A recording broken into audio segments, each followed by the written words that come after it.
What's up guys, welcome back to the channel. In the last video, you've seen us install the cage, or mostly get the cage installed. We did the wheels, the tires, the coilovers, the steering rack, the rear axle, the brake lines, tons of stuff, an absolutely insane amount of things. We're just knocking things off the list. And one of the main things is we need to get the engine back in the car with the transmission. So that leads us over here with Sean. Sean, how you doing? I'm doing great, buddy. Ready to tear into this motor? We also have some, we're doing great shirts on the website right now. So if you guys want to be doing great just like us. Honestly, it's crazy because I wear, like, I have 2 or 3 of these and I wear them quite often. And every time I'm somewhere, everybody's like trying to read my shirt and they're like ask me about it and stuff. It's pretty cool. So. And then, so this is Sean right now. He's got the thumbs up. Yeah, you can see that this is the one where it's like the skeleton in the water. I think that's more so us right where now. You're like barely hanging you're on. Like you're drowning, but you're holding the finger up. You're like, oh, I'm doing okay. Yeah, that's right here we have a Texas Speed camshaft. We have some LS9 head gaskets. We're not sure if we're actually gonna do the head gaskets or not. Take them off and do it. You think we were thinking about just pressurizing, because we're replacing the valve springs obviously, so I was thinking for time's sake just replacing the valve springs with the head on there. We're also doing a cam, which there is ways to do it with the heads on there, you know, flip the motor upside down. There's different ways to do that as well, but I think since we're going to be here, we're just going to go over the whole motor while we're here. They're LS's, so they're super easy to tear apart anyways. So LS's come apart, like you could probably put one together like in your sleep. It's one of those things where you could like just take it completely apart, throw all the bolts in a pile, and then just like put it back together. Like yeah, they're just super simplistic. They're weird. They're pretty cool though. So Sean is going to start tearing down this complete engine. So that leads to me, or I guess that gives me something to do, which is the transmission. So this is the 2-wheel drive 4L80E out of that Chevy Express van. It has 200 and some thousand miles on it. Transmission fluid in it. Didn't look the greatest, but it didn't look terrible. So what we are going to do, we are not building this transmission for like any sort of power, like doing any upgrades to the inside. I guess a cheap way to kind of skate by for a little bit by adding power is to do one of these Transgo like HD2 shift kits. Essentially just put one of those in there, improves the line pressure, does a bunch of things like that to where this thing should hopefully live a little bit longer how it is. And on this build, we are actually working with Holley Performance, so huge shout out to them. They are kind of the umbrella company for a lot of other companies. Not only do they have ECUs and carburetors and tons of stuff like that, intake manifolds, all the stuff that you'd like typically have the Holley name, they also own a lot of other products and companies that build a ton of other things. So the radiator we are using in here is from Holley, but it's from Frostbite, but Holley owns them. It's a Frostbite radiator, insanely nice radiator. We'll get more to that when we start putting everything in here. But we got a B&M shifter from them. Have a Hayes torque converter that has a 35 to 3600, or I think it's like 36 to 3800 stall that will actually go into our transmission. So we're basically pairing those things. We have the shifter, and then we have the Holley Terminator X Max, which I am super stoked about. I've never used a Holley before. I've always wanted to give one a try. So the Terminator X Max actually controls the transmission as well. So if you just get a Terminator X, it's typically for, you know, running an LS with like a manual transmission, or a, you know, turbo 350, turbo 400 power glide with like a manual valve body. But if you want to get into like the newer, you know, 4L60E, 4L80E, those type of transmissions, you need the X Max to actually control it. We are using a set of the Holley LS fuel rails as well, and a full Ditchworks fuel system. That will be later. Right next to that in this box, we have like a GM Performance. I think it's like an F-body style pan or something like that. We have a new oil pan, and then I ordered this separate. It's like a little trap door, like a racing baffle thing, because you never know. This thing's gonna see some G-forces that, you know, it never seen in that van. Hopefully with the trap doors, a little bit of extra oil pressure, maintain the oil pressure at high rates of acceleration, which this thing is obviously gonna do because it's gonna have turbo LS on some boost. So I'm pretty stoked. I'm gonna go ahead, pull the torque converter off here, flip this thing over on the ground, start installing these different gaskets and little pressure relief things and clips and drilling holes and removing balls and stuff out of it. I'm gonna be doing that while Sean's doing this. And our goal by the end of, hopefully maybe tonight, I don't know how that's gonna work, is if we could have the engine and transmission actually back in the... At least back together as a whole, and if depending on the time, maybe back in the car. So we'll see. Buddy, let's go. Yeah.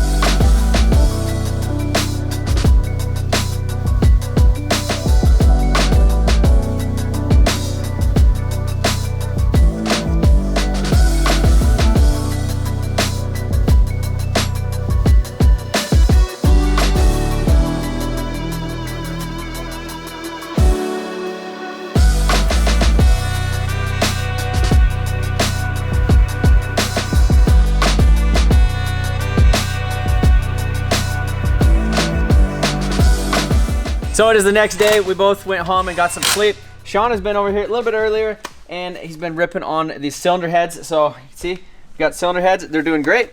We're installing new valve stem seals, dual valve springs retainer, and titanium retainers. How you doing? So ordered this tool off of Amazon. Hold on. It's a valve spring compressor tool. So I knew that we weren't gonna have time to take this to the machine shop and have somebody do it. So here we are, Sean's the machinist. We're gonna make it on race week. New oil pan, baffle, new all that other stuff. I'm actually getting ready to weld a bung on the oil pan, so come on with me. Also, picked up the drive shaft today. So drive shaft is ready to rip. Oh, no, we got some bungs. Oh, we got a huge thing. This thing was on back order. There's a Holley fuel pump hanger right there. Check that unit out. It has a 525 like Hellcat pump in it, and this will just go straight in the thing. It has an 8-an out or 6-an out and a 6-an return. So feed return. This is gonna save us a lot of time for like the fuel system. I have everything in the box right here from Deechworks. We're gonna get into that later in this video, but for right now, Sean wants to get that engine all sealed up as soon as he is done with the cylinder heads, getting fresh head gaskets, whack that thing on. So right now, what I'm doing, in my back pocket, I have this fitting. So it's a 10-an piece of aluminum. It's all drilled and stuff. So I already have a little hole marked right here. So we're gonna go ahead and stick that, drill a hole, stick that in there, get her all welded up, super nice. Then we will have an official oil drain. Somebody in one of the last videos was talking about dipstick content. We actually have two dipsticks, two brand new dipsticks that are going in on this build. So we have the transmission dipstick. I have a new tranny filter that I picked up at O'Reilly's today, along with like $1,000 worth of other parts. I never thought I'd be spending $1,000 at O'Reilly's. We got a tranny filter, we got a gasket. So I'm gonna pull off the pan, and what I'm actually gonna do is verify this level. So I need to make sure that when the dipstick is full, that it shows actually full on here, because I've heard about people saying these things like read low or read high or something. So maybe we might have to cut off something right here, so that way we actually know, because we definitely don't want to be running this transmission low on fluid, especially making the amount of sauce that poor little 4.8 is going to make. Transmission pan has to come back off here in a little bit, put the dipstick on. So in the meantime, I'm basically just trying to get the engine all sealed up and ready to go. So I'm going to do that. I'm going to weld that on the pan. Then we're going to show you guys some more boxes. All right, let's cue some B-roll. Can you get some spicy B-roll? All right, Charles is going to give you guys some spicy B-roll, because he hasn't been here all week and we're wasting this content. Also, can you share this video with your friends? We have 600,000 subscribers and we're getting 20,000 views on the videos, and it kind of bums me out. The videos are phenomenal. I think the videos are doing great. Charles has been stepping it up. I kind of ruined a little bit of things by I feel like I algorithmically got myself with the month of maybes, uploading random things for a month. We're back to doing cool things, and I would like to get at least 21,000 views. So if you guys could share this with one of your friends, hit that like button, and if we get to 10,000 likes on this video, what are we gonna do? If we get to 10,000 likes on this video, we're gonna make it to race week. How about that?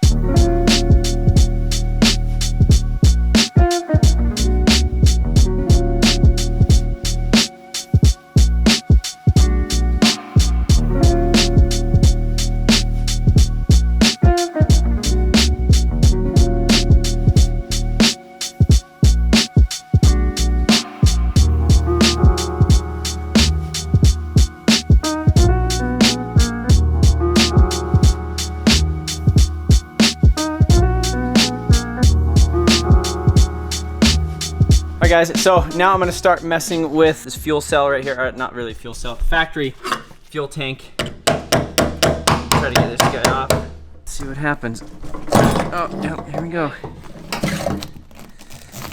Oh my goodness. There it is. That is the fuel pump. You take this unit, throw it out back in the woods. Grab this box, this Holley unit, and see if it slides in there. But before I do that, hopefully it fits. Hopefully it fits. Yep, it fits. If it fits, it ships. Little update on Sean over here. So I went ahead and I got the turbo drain all welded in the block. Sean's got the block all cleaned up, got the cylinder heads all clean, pretty much ready to go back together. Got them all good. He has the lifters soaking in some oil. Got some LS7 lifters. These are actually out of my Corvette. They had how many miles? 16,000 miles when we took them out of there. So fresh LS7 lifters, gonna whack those things in here. This block cleanup really nice. How'd you do that? Old secret of mine. It's something Trevor told me not to do, but yep, he got it done. Oh, also we forgot that the Texas Speed cam is in there. Look at that brand new camshaft. And then we also didn't look at the cam bearings. So it's kind of a thing when you're putting together one of these truck motors. You just don't look at the cam bearings, or else you'll freak yourself out. So you just don't even look at them. You put the cam in it. Don't take my advice on that. Do whatever you want. But fuel tank.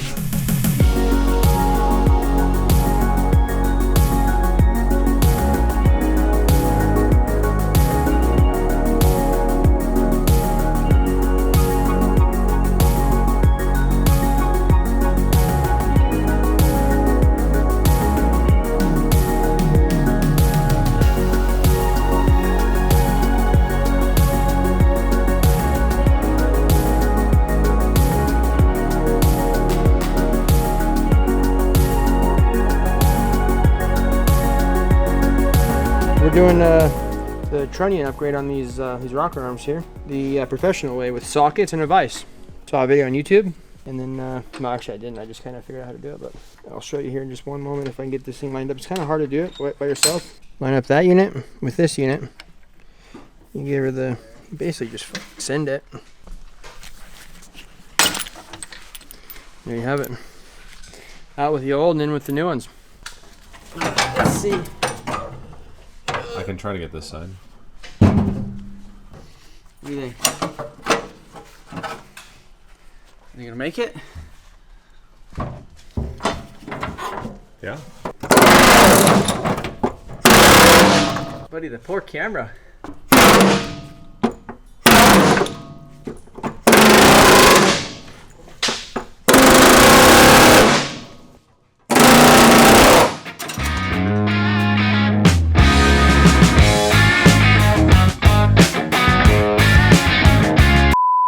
Just mocked up the fuel tank in the thing, hammered it out, got some extra room. Something actually just pulled up outside that we desperately need for race week, so let's go check it out. This is a race week trailer. So this is, if you guys are familiar, Cletus. He actually has pretty much the same exact trailer. He got it from Double Z like 2 years ago. And the guy who I'm actually getting this from, obviously, it's already been on Rocky Mountain Race Week. And I think they basically build these trailers kind of for that purpose, because it's kind of a weird size where it's 4x8, because that's as big as you could go. But then it has the V-nose, and it's a little bit lower profile, so it's not like you're gonna mow lawns or something with it. It's pretty much like to tow behind a race car. It's pretty cool. So the thing I like about this style of trailer is a lot of the other ones, like the 4x6s, they actually have smaller axles and then a lot smaller of a tire.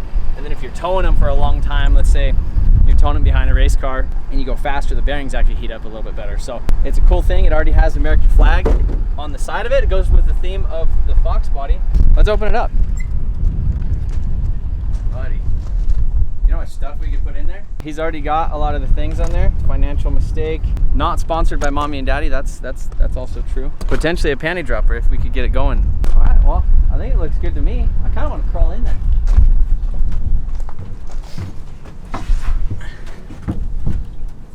All right, it is officially mine. He literally actually just got the paperwork in his name yesterday, and then he delivered it here. He knows how race week is, so he was able to deliver it and bring it to the shop, so huge shout out to him for that. It's literally brand new. It's been on one race week. He didn't even use it for anything else. It pretty much just sat in his yard. We could use it for race week. We could use it for drift week, all kinds of other things. Maybe, you know what we could do? Sometimes when we're doing the giveaways, like you run out of room for shipping stuff, hook it behind the 4Runner, take packages. Great to go. But I want to take it for a quick little test run, so I'm gonna go grab the Ranger.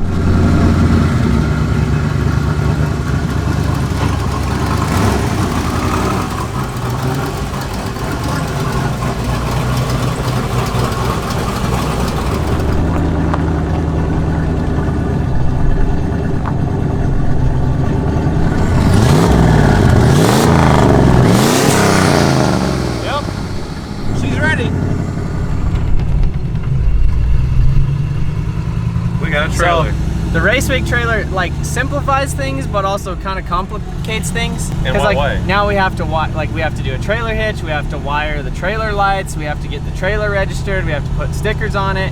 It's also a lot more weight. There's more risk because, like, let's say now we have a trailer axle issue or a blowout on the trailer. Then you got to put a tire on the trailer. It's more weight for like the manual or the automatic transmission when you're towing up and down the hills. It's more weight stopping when you're going down the hills and stuff. This is a big trailer. This is not a small trailer. Yeah.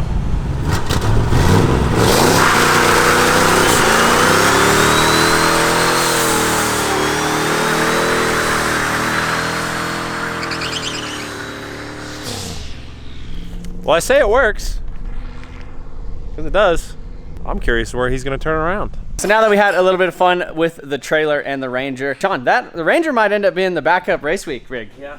Like, honestly, like, it runs and drives. So I actually listed it for sale, and I had some people, they messaged me and they're like, hey, would it make it on race week? Because we're local and we're local to race week. So somebody was like, would it make race week? And I was like, the clutch probably wouldn't survive the drag racing. That leads us to our fuel system now that we have the fuel tank situation kind of figured out. We are working with Beachworks on this whole build. So they sent us over some awesome stuff. So right here we have a bunch of fittings. We have some line. So this is 6N for the return, and then we have 8N line for the feed. Out of the Holly pump over here, we actually have the fittings. Technically, I ordered the wrong fitting, or I got the wrong fitting. I want to do an 8-an out instead of the 6-an out, and we don't have all the fittings because when I ordered the stuff from Deechworks, basically we did 8-an from the tank. I didn't realize that this was going to be a 6-an right there on the Holly. So 6-an in and 6-an out. That seems like it fits really good now. So I actually overnighted a fitting real quick, or Amazon has one, so hopefully that shows up here soon, but we should still be able to get basically the whole fuel system built and then just put on that fitting right at the last minute. Along with the Deechworks stuff, we have a Deechworks fuel pump.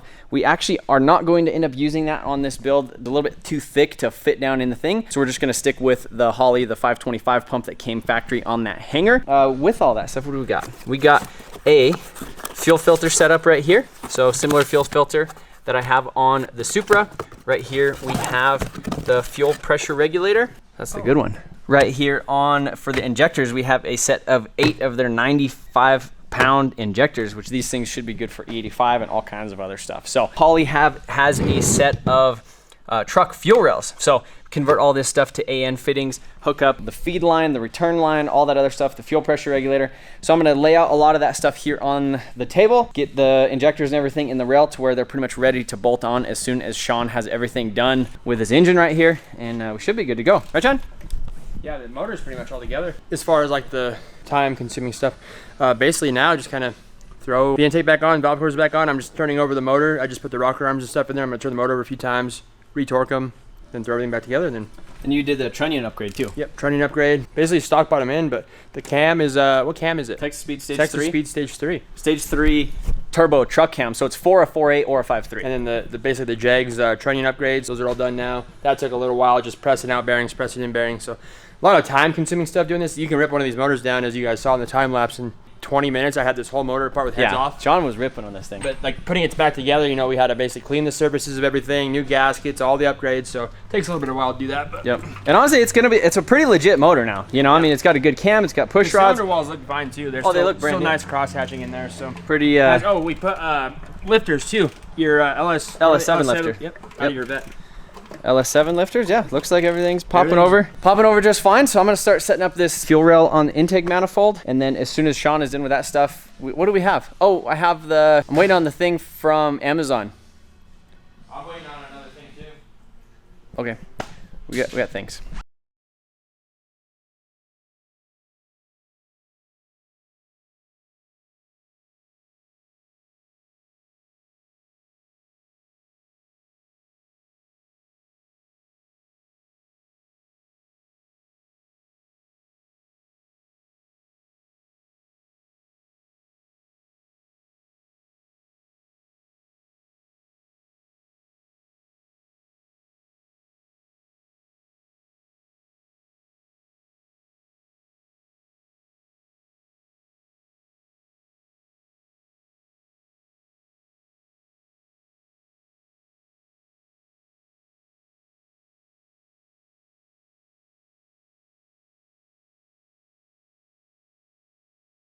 Intake manifold injectors are in. The Holley fuel rails are on. I have the Deechworks lines and fittings. So this kit, the Holley kit, actually comes with 6 AN lines that go kind of as the crossover in the front.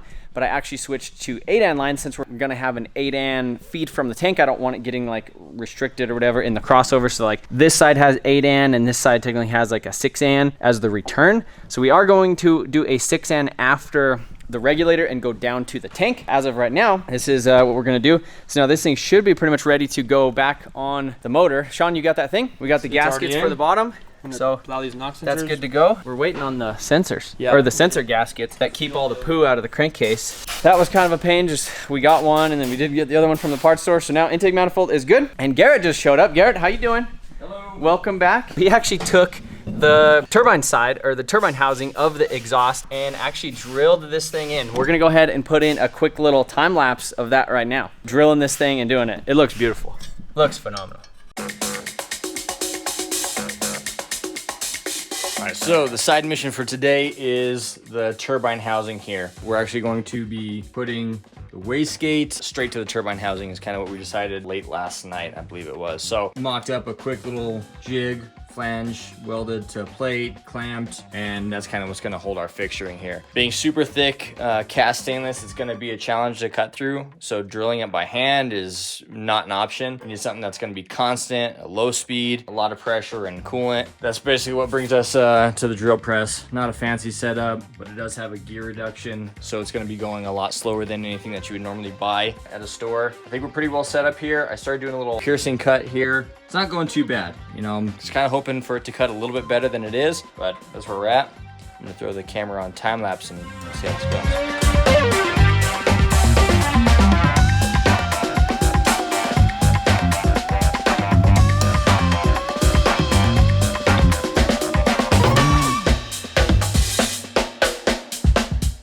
All right, well, that's about it on the hard part. That's putting the giant hole in a thick piece of cast stainless. Not sure where the plug went. I haven't measured that yet, but I'm gonna say that's pretty close to 1/2 inch thick. Before I punched all the way through with my 1 3/4 inch, I came back with that same centering hole and used a 2 inch and then a 2 1/8 bit, same hole saw, and basically cut a receiver, basically a ledge there, so that now the flange here, it'll sit completely flat on the turbine housing. I'll go ahead and weld this in. I'll do probably 2 passes, do a root pass to fill in, and then come back in with a cap weld, and then I will weld the inside as well. But I'll kind of smooth that out, clean it all up, and now the tedious part of just welding it in there.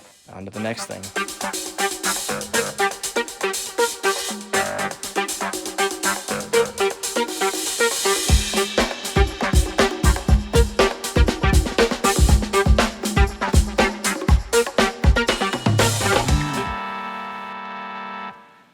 So that thing looks beautiful. Look at all the Garretts. So we had Garrett welding the Garrett onto the Garrett. We're all Garretted out over here today. He also took the cast iron, the OEM truck manifolds that came with the thing, and actually welded on this cast flange on this side to the V-band clamp, and he actually welded on the inside too, which is crazy, because I mean, if I was doing that, I wouldn't have welded on the inside, and he welded on the inside. And then he took this side, welded this as well to the cast iron, used a special filler rod, which is for dissimilar metals, right? He heated it up in his barbecue, welded it a little bit, put it back in there, got it hot again, welded it again. Then what did you do? You put it in sand? So the turbine housing I put in sand, the manifolds I put back in the barbecue on low heat and just kind of let it come down in temperature over time. What flavor are they?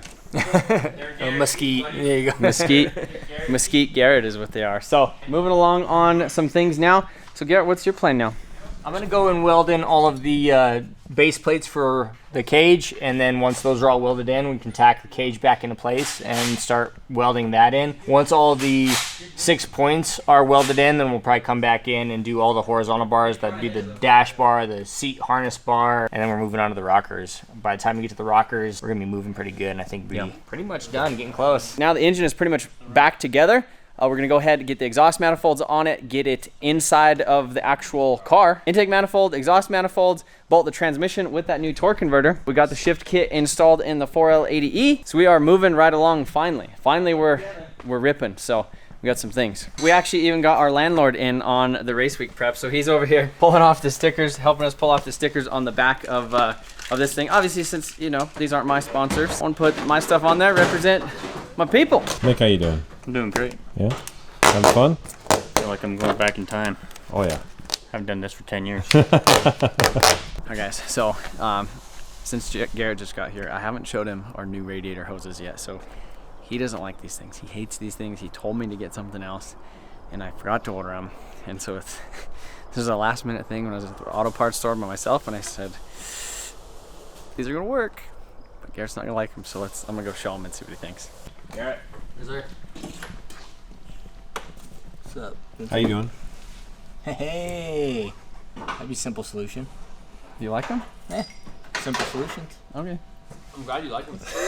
I thought you were gonna hate them. Fucking shit about them. Hey, right now, simple solutions. Hey, when's the windshield gonna be here? I gotta pick it up tomorrow morning. All right, so another reason why it's really cool to move into a junkyard is because if you ever need a bolt, you just come out, look at this.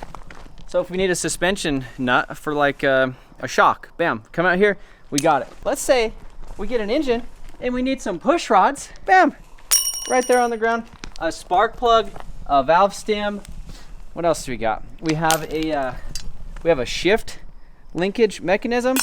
We have an exhaust gasket. There's we a got tractor. we have a tractor. We got a battery cable. So Mick just told me, he's like, well, if you guys need some radiator hoses, there might be some out laying on the ground. So we were just gonna walk out here and see if, I mean, obviously there's still vehicles here. So like, technically we could go pop the hood of something and see. Also, Mick is the landlord here. So what do we I got? saw a hose this morning about 5 foot long, and I had a whole bunch of bends to it.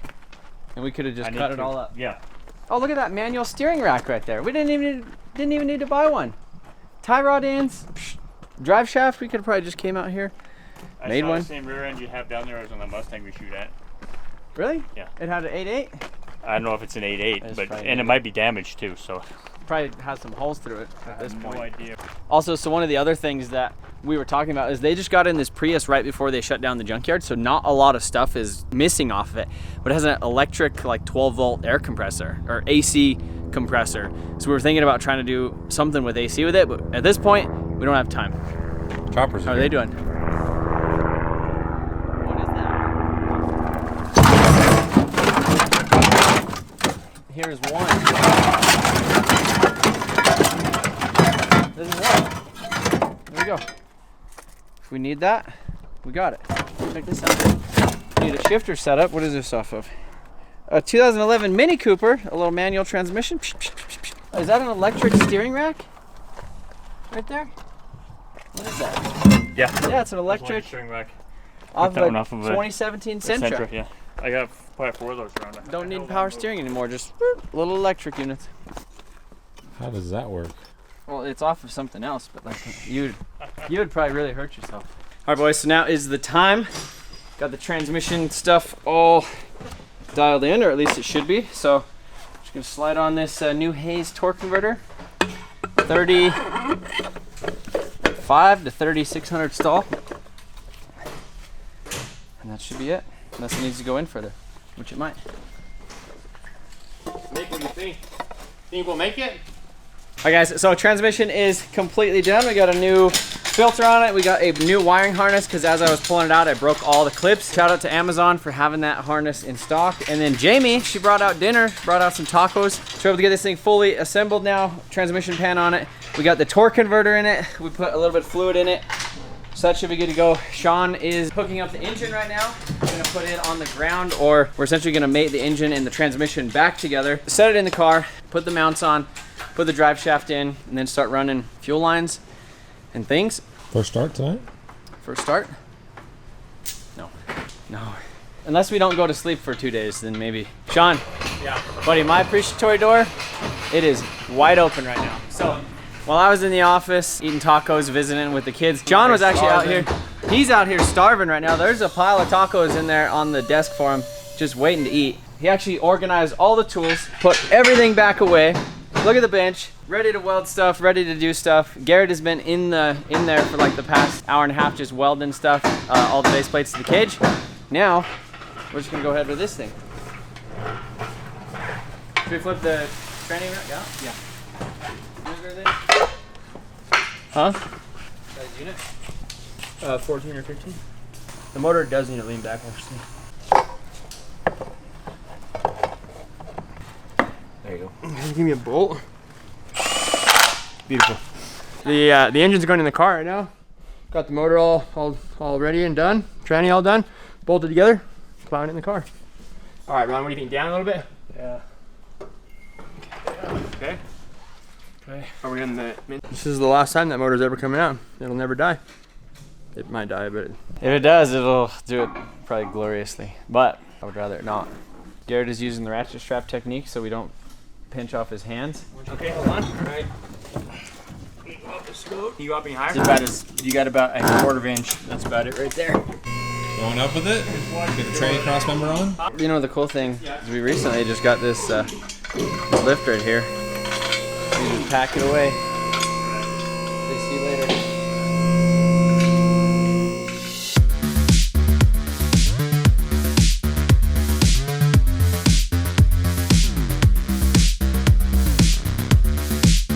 Here's the drive shaft that we had made locally at our local drive shaft place. $349.19. Sean, does it fit? Sean gave me the measurement, so if it doesn't fit, I looked at it too, but if Sean didn't do it, then beautiful. Buddy, do we got a drive shaft? Where's the, do we have diff fluid? Plowing roads. Yep. and mowing. Where's that at? Well, I'm down here. First start, first drive tonight, buddy. Yeah? No. Yeah. I'm going home here in a little bit. No, you're not. Yeah, we got a lot of done. We're doing great in time, I think, now. Like a motor and tranny's in, it's wired up to finish the cage, run some intercooler pipe, go ahead.